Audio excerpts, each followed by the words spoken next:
നമസ്കാരം. നമ്മുടെ media മുക്കാലിൻ്റെ Facebook page ഭാരതത്തിൽ നിരോധിക്കപ്പെട്ടു. അവർ പുതിയ ഫേസ്ബുക്ക് പേജുമായി വന്ന് ഇതെല്ലാം ഫാഷിസമാണ്, ഇതൊന്നും ശരിയല്ല. കാരണം നിരോധിക്കപ്പെടുവാനുള്ള കാരണം മറ്റൊന്നുമല്ല, നമ്മുടെ ഭാരതത്തിൻ്റെ പ്രധാനമന്ത്രിയെ ചാണകത്തലയൻ എന്ന് വിളിക്കുന്ന ഒരു നാമമുള്ളൊരു വ്യക്തി ആ ചാനൽ വർക്ക് ചെയ്യുന്നു എന്നുള്ളതാണ്. പക്ഷേ അദ്ദേഹത്തിൻ്റെ ഒരു മാത്രം പ്രത്യേകതയാണോ ഇത്തരത്തിലുള്ള കുരകളെന്ന് ചോദിച്ചാൽ അല്ല. കാരണം അദ്ദേഹം കുരയ്ക്കുന്നത് അവിടുത്തെ ഒരു മറ്റ് സുരക ശീർഷന്മാർക്ക് വേണ്ടിയിട്ടാണെന്ന് പറയേണ്ടി വരും. സുരക ശീർഷൻ എന്ന് പറഞ്ഞാൽ പന്നിത്തലയൻ എന്നാണ്. അത് കൂടുതൽ ഞാൻ ആവർത്തിക്കുന്നില്ല. ഇനി മീഡിയ വണ്ണിൻ്റെ കാര്യത്തിലേക്ക് വന്നു കഴിഞ്ഞാൽ, ഈ മീഡിയ മുക്കാൽ എന്ന് പറയുന്ന മാധ്യമ സ്ഥാപനം രാജ്യവിരുദ്ധ പ്രവർത്തനങ്ങളും അല്ലെങ്കിൽ പ്രചാരണങ്ങളും ഇത് നടാടെയല്ല നടത്തുന്നത്. അവർ നിരന്തരം ചെയ്തുകൊണ്ടിരിക്കുന്ന ഒരു പ്രക്രിയയാണ് രാജ്യവിരുദ്ധ പ്രവർത്തനം എന്നുള്ളത്. അപ്പോൾ സാധാരണക്കാർക്ക് തോന്നാം, എന്നാൽ പിന്നെ ഇതിനെ അങ്ങ് നിരോധിച്ചുകൂടെ? അവരുടെ ലൈസൻസ് പുതുക്കാതിരിക്കാനുള്ള ഒരു ശ്രമം കേന്ദ്ര സർക്കാരിൻ്റെ ഭാഗത്തു നിന്നുണ്ടായിരുന്നു. പക്ഷേ ദൗർഭാഗ്യവശാൽ ഈ വിമർശകർ മിയാലോഡുകൾ എന്ന് വിളിക്കുന്ന ന്യായാധിപന്മാർ അത് പുതുക്കി നൽകുവാനുള്ളൊരു ഉത്തരവ് നൽകി അവരെ തിരികെ മാധ്യമ പ്രവർത്തന രംഗത്തേക്ക് കൊണ്ടുവരികയും ചെയ്തു. സാങ്കേതികമായി അത് ശരിയാണ്. കാരണമെന്ന് വെച്ചാൽ ഈ മീഡിയ മുക്കാലിൻ്റെ തലപ്പത്തിരിക്കുന്ന ജമാഅത്തെ ഇസ്ലാമി പോലുള്ളൊരു സംഘടനയാണ്.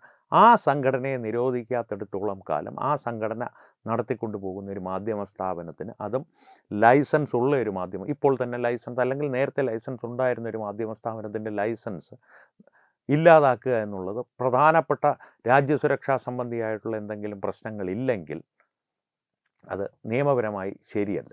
അത് സുപ്രീം കോടതിയുടെ ഭാഗത്തു നിന്നുണ്ടായ നീക്കം സാങ്കേതികമായി ശരിയാണ്. അതാണ് ഈ സാങ്കേതികമായിട്ടുള്ളൊരു നടപടിയിലൂടെ രക്ഷപ്പെട്ട് ഇപ്പോഴും നിലനിൽക്കുന്ന ഒരു സ്ഥാപനമാണ് മീഡിയ മുക്കാൽ. അതുകൊണ്ട് തന്നെ പറയുന്നു, ജമാഅത്തെ ഇസ്ലാമിയുടെ നിരോധനം ഭാവിയിൽ നടപ്പാക്കപ്പെടുമ്പോൾ മീഡിയ വൺ ഉൾപ്പെടെയുള്ള സ്ഥാപനങ്ങൾ സ്വാഭാവികമായി തന്നെ നിരോധിക്കപ്പെട്ട് തിഹാർ ജയിലിലേക്കൊക്കെ ഈ പറയുന്ന അംജദും അജീഷും എല്ലാം തൂത്തുവാരിയെടുത്ത് തിഹാർ ജയിലിലേക്ക് തട്ടിക്കോളും NIA പോലുള്ള രഹസ്യ അന്വേഷണ ഏജൻസികൾ. ഇനി മീഡിയ മുക്കാലിൻ്റെ കാര്യത്തിലേക്ക് തിരികെ വന്നു കഴിഞ്ഞാൽ, അവരിപ്പോൾ പറയുന്നത് ഇത് മുഴുവൻ ഫാഷിസമാണ്, പ്രധാനമന്ത്രിയെ ചാണകത്തലയൻ എന്ന് വിളിക്കുവാനുള്ള സ്വാതന്ത്ര്യമാണ് അവരെ സംബന്ധിച്ചിടത്തോളം അഭിപ്രായ സ്വാതന്ത്ര്യം. ആ അഭിപ്രായ സ്വാതന്ത്ര്യത്തിൻ്റെ കാര്യത്തിൽ നമ്മൾ ഒരു കാര്യം ശ്രദ്ധിക്കണം. ഇവർ സ്വപ്നം കാണുന്ന ഒരു രാജ്യമുണ്ടല്ലോ. ഒരു ഉദാഹരണത്തിന് പറയാം, ഇപ്പോൾ ലോകത്ത് നിലവിലുള്ളതിൽ ഏറ്റവും വലിയ ഇസ്ലാമിക രാജ്യം സൗദിയാണ്. ഏറ്റവും വലുതെന്ന് ഞാൻ പറയുന്ന വലിപ്പത്തിൻ്റെ കാര്യത്തിലല്ല, കാരണം ഇസ്ലാം ഉണ്ടായത് തന്നെ സൗദിയിലാണ്. സൗദിയെ സംബന്ധിച്ച് പറയുകയാണെങ്കിൽ സൗദിയിലൊരു അഭിപ്രായ സ്വാതന്ത്ര്യമുണ്ടോ? മുഹമ്മദ് ബിൻ സൽമാനെ ചാണകത്തലയൻ എന്ന് പോയിട്ട് ഛീ പോ എന്ന് അവിടുത്തെ ഏതെങ്കിലും മാധ്യമ സ്ഥാപനം പറയുമോ? പറഞ്ഞാൽ പിറ്റേ ദിവസം അവൻ്റെ കഴുത്തിന് മുകളിൽ തല കാണില്ല, വേറെ കുഴപ്പമൊന്നുമില്ല. ഇനി വേണ്ട, അവിടുത്തെ മാധ്യമ സ്ഥാപനങ്ങൾ വേണ്ട, ഈ മീഡിയ വണ്ണിൻ്റെ തന്നെ അജിംസോ കിജിംസോ ഉസ്താദ് ദാവൂദോ ഒക്കെ പോയിട്ട് മുഹമ്മദ് ബിൻ സൽമാനെ ഒരു സാമൂഹ്യ പരീക്ഷണം എന്നുള്ള രീതിയിൽ ഛീ പോ, മുഹമ്മദ് ബിൻ സൽമാൻ മോശക്കാരനായൊരു ഭരണാധികാരിയാണ് എന്ന് മലയാളത്തിലൊന്ന് എഴുതിയൊരു ഫേസ്ബുക്ക് പോസ്റ്റ് ഇട്ടാൽ മതി. സൗദിയിൽ നിന്ന് ചെയ്യണം, ഈ ഉംറയൊക്കെ ചെയ്യാൻ പോകുമ്പോൾ അവിടെ നിന്ന് ചെയ്യണം. എന്നിട്ട് തിരിച്ചു വരുന്നതിന് മോദിയുടെ സഹായമില്ലാതെ ഒന്ന് തിരിച്ചു വന്ന് കാണിക്കണം. അപ്പോൾ ഫാഷിസം എന്താണെന്നുള്ളത് കൃത്യമായിട്ട് അവർക്ക് ബോധ്യമായി. ഇവർക്കിത് അറിയാൻ പാടില്ലാഞ്ഞിട്ടല്ല, പക്ഷേ ഇവരുടെ ഒരു നിരന്തരമായിട്ടുള്ള രാജ്യവിരുദ്ധ പ്രചരണത്തിൻ്റെ ഭാഗമായിട്ട് അവർ ചെയ്യുന്നൊരു നടപടിയുടെ തുടർച്ച മാത്രമാണിത്.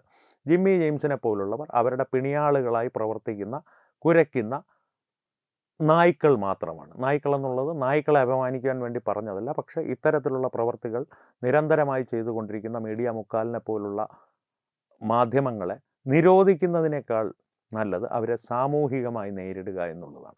പ്രേക്ഷകരുടെ എണ്ണം കുറയ്ക്കുക. കാരണം എന്താണ് ദാവൂദ് എന്ന് പറഞ്ഞിരിക്കുന്ന അനാവശ്യമെന്ന് കണ്ടുകളയാം എന്നുള്ള തരത്തിൽ അവർക്ക് കാഴ്ചക്കാരുടെ എണ്ണം കൂട്ടുന്നത്, അല്ലെങ്കിൽ അവരുടെ കാഴ്ചക്കാരുടെ എണ്ണം കൂട്ടുന്ന ഒരു പ്രക്രിയ നമ്മുടെ ഭാഗത്തു നിന്നും ഉണ്ടാകാറുണ്ട്. നമ്മളെല്ലാം രാജ്യസ്നേഹികളായിരിക്കാം, പക്ഷേ നമ്മൾ അറിഞ്ഞോ അറിയാതെയോ ചെയ്യുന്നത് അവരുടെ വ്യൂസ് കൂട്ടിക്കൊടുത്ത് അവർക്ക് സാമ്പത്തികമായിട്ടുള്ള ഒരു നിലനിൽപ്പിനുള്ള ഒരു അടിസ്ഥാനം നൽകുകയാണ്.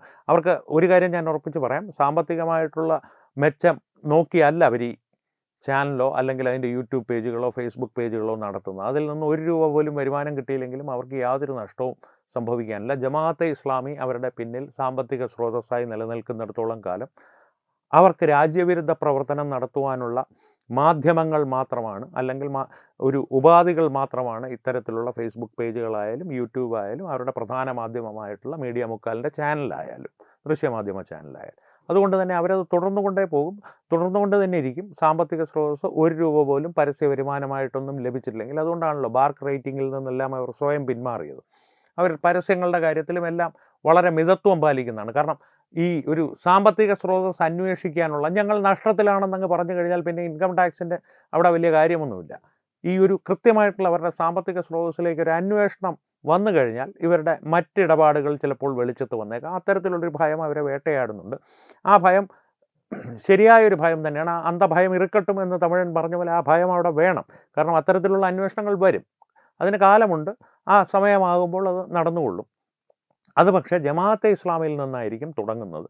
താഴേക്ക് വരുമ്പോൾ ഈ മീഡിയ മുക്കാൽ പോലുള്ള ദൃശ്യമാധ്യമങ്ങളോ അല്ലെങ്കിൽ വമിക്കുന്ന വായികളോ മുഖങ്ങളോ എല്ലാം സ്വാഭാവികമായി തന്നെ ഇല്ലാതെ ആയിക്കൊള്ളും. പക്ഷേ ഫാഷിസം എന്നുള്ളത് എന്താണെന്നോ ഇവർക്ക് കൃത്യമായിട്ട് അറിയണമെങ്കിൽ അതിന് നരേന്ദ്രമോദി ഒന്ന് സഹായിച്ചു കൊടുക്കണമെന്നുള്ളതാണ് എൻ്റെ വ്യക്തിപരമായിട്ടുള്ളൊരു അഭിപ്രായം. കാരണം എന്ന് വെച്ച് കഴിഞ്ഞാൽ പണ്ട് കേരള കൗമുദിയുടെ ഓഫീസിലൊക്കെ കെ കരുണാകരൻ ചെയ്തതുപോലെ ഉള്ള പ്രവർത്തികൾ അതെന്താണെന്ന് പ്രേക്ഷകർക്ക് അറിയണമെങ്കിൽ ഒന്ന് ഗൂഗിൾ സെർച്ച് ചെയ്ത് നോക്കുക. കാരണം ഞാനത് വിശദമാക്കുന്നില്ല ഇപ്പോൾ. അത്തരത്തിലുള്ള പ്രവൃത്തികളൊക്കെ ഒന്ന് ചെയ്ത് എന്താണ് ഫാഷിസം എന്നുള്ളത് ഇവർക്കൊന്ന് വ്യക്തമാക്കി കൊടുക്കണം. ഡൽഹിയിലൊക്കെ ഇവരുടെ ബ്യൂറോയോ അല്ലെങ്കിൽ ആളുകളോ എല്ലാം കാണും. അവരെയൊക്കെ ഒന്ന് ഈ ഫാഷിസം എന്താണെന്നുള്ളതിനെക്കുറിച്ചൊരു സ്റ്റഡി ക്ലാസ് എടുത്തു കൊടുക്കൂ, വേണമെങ്കിൽ ഒരു പ്രാക്ടിക്കൽ ക്ലാസ് തന്നെ കൊടുക്കൂ എന്നുള്ളതാണ് എൻ്റെ വ്യക്തിപരമായിട്ടുള്ള അഭിപ്രായം. പക്ഷേ പ്രേക്ഷകരോട് എനിക്ക് പറയാനുള്ളത്, ഇവർക്ക് നാം നൽകുന്നൊരു സാമൂഹികമായിട്ടുള്ളൊരിടമുണ്ട്, അത് പൂർണ്ണമായും ഇല്ലാതാക്കുവാൻ നമ്മെ കൊണ്ട് കഴിയും. കാരണം ഈ ദാവൂദ്, അജിംസ്, ഈ ജിമ്മി ജെയിംസ് ഇവരെല്ലാം ബുദ്ധിജീവികളാണെന്നുള്ളത് പോയിട്ട് മനുഷ്യരാണെന്നുള്ള രീതിയിൽ തന്നെയുള്ള പരിഗണന നൽകാതിരിക്കുക.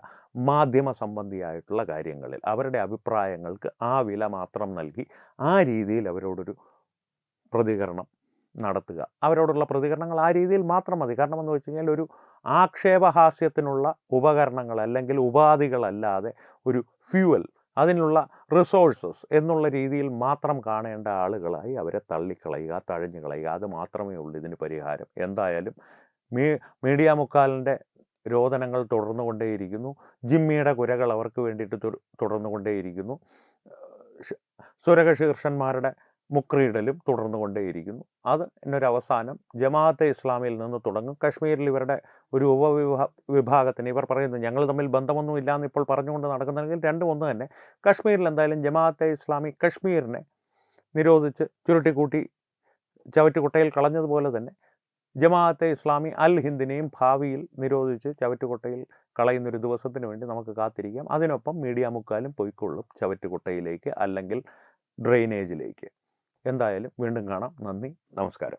വിട്ടുവീഴ്ചയില്ലാത്ത നിലപാടുകളുമായി ദേശീയതയുടെയും സമാജത്തിൻ്റെയും ശാക്തീകരണത്തിനു വേണ്ടി തത്വമയിയുടെ ജൈത്രയാത്ര തുടരുകയാണ്. യൂട്യൂബിൽ മാത്രം തത്വമയിക്ക് 10 ലക്ഷം സബ്സ്ക്രൈബേഴ്സിലേക്ക് എത്താൻ ഏതാനും ചുവടുകൾ മാത്രമാണ് ബാക്കി. മറ്റ് സോഷ്യൽ മീഡിയ പ്ലാറ്റ്ഫോമുകളിലും തത്വമയിയുടെ നിറസാന്നിധ്യം തുടരുകയാണ്. ഈ അവസരത്തിൽ ഞങ്ങൾക്ക് നിങ്ങളോടുള്ള അഭ്യർത്ഥന ഞങ്ങളോടൊപ്പം നിൽക്കുക എന്നുള്ളതാണ്.